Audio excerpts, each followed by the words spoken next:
Mummy जी, चाय ले लीजिए। अरे कलमुही, तेरे हाथों से तो चाय पीते हुए भी डर लगता है, कहीं इससे तेरा रंग मुझ पर ना चढ़ जाए। अगर इन्हें इतनी ही शर्म होती तो मेरे इतने हैंडसम भाई को इस तरह फंसाती नहीं। बानी और शिवम की लव मैरिज हुई है।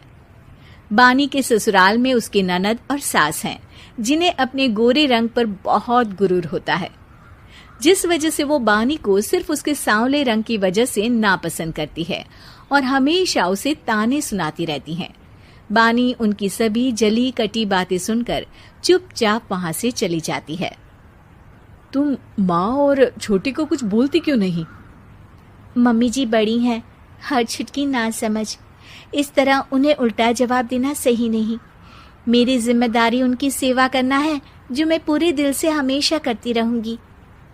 ऐसा बोलकर बानी रसोई में जाकर रात के खाने की तैयारी करने लगती है। रात को खाना खाते हुए बानी की सास उसे कहती है, कल मैंने अपनी फ्रेंड्स के साथ किटी पार्टी रखी है, समय से सारा खाना बना देना और अपना मनहूस चेहरा लेकर ज्यादा उनके सामने मत आना, समझी? माँ, बानी आप दोनों की कितनी परवाह करती है, फिर भी आप उससे इतना बुरा व्यवहार क्यों करती हैं?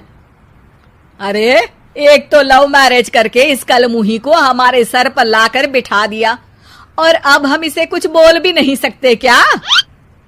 भैया तो इनकी तरफदारी करेंगे ही, आखिर इन्होंने पूरी तरह उन्हें अपने वश में जो किया है।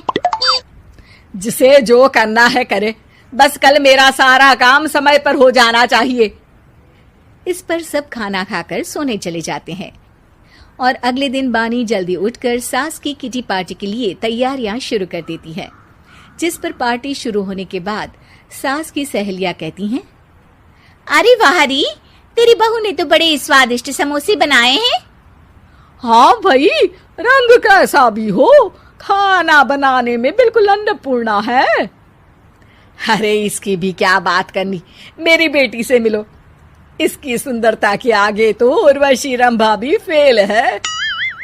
उर्वशी रंभा को तो फेल कर देगी, पर क्या अन्नपूर्णा बन पाएगी?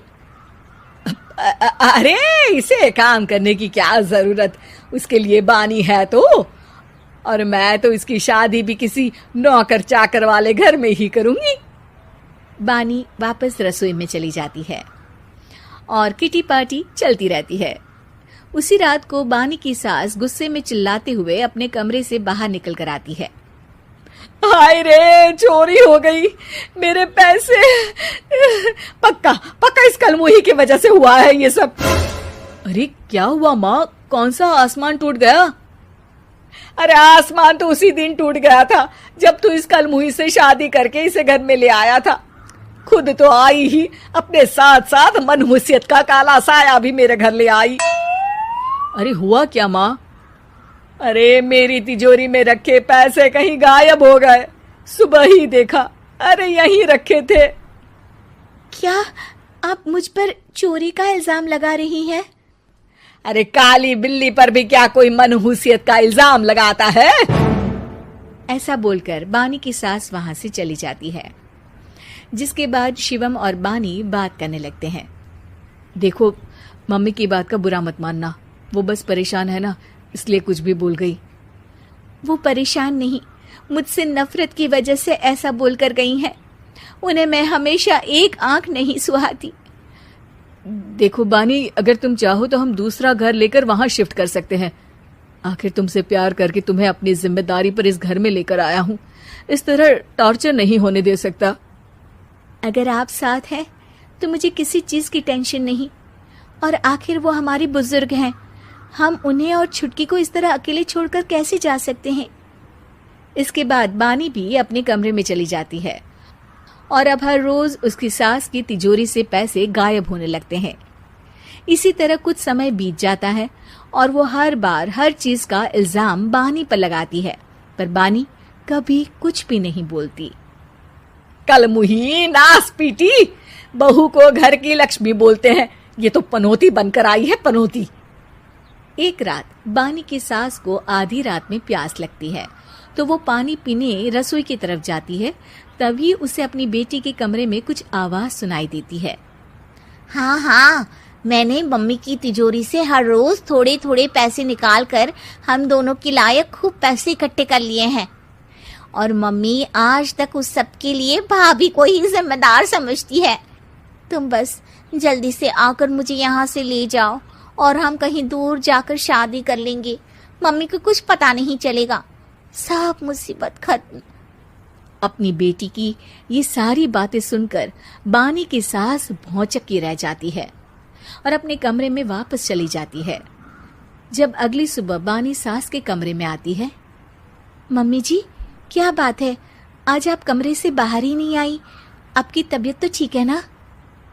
क्या छुटकी कमरे से बाहर आई या तुम उसके कमरे में गई? नहीं नहीं, क्यों, जाना है क्या? मैं अभी चली जाती हूँ। नहीं, कोई कहीं नहीं जाएगा। इस पर वो बानी को साथ लेकर कमरे से बाहर आती है, जहाँ शिवम भी होता है। वहां उसकी सास बोलती है, छुटकी मेरी तिजोरी के सारे पैसे लेकर अपनी माँ के बारे में कोई ख्याल करे बिना किसी लड़के के साथ घर छोड़कर चली गई। और बहू, तुमने मुझ जैसी सास की सेवा करने के लिए अपने ही पति के साथ दूसरे घर जाने से मना कर दिया। मैंने हमेशा तुम्हारा रंग देखा अच्छा ही नहीं, जो मेरी सबसे बड़ी गलती है। मुझे माफ कर दे बेटा। और इसके बाद बानी की सास कभी अपनी बहू की तारीफ करते थकी नहीं।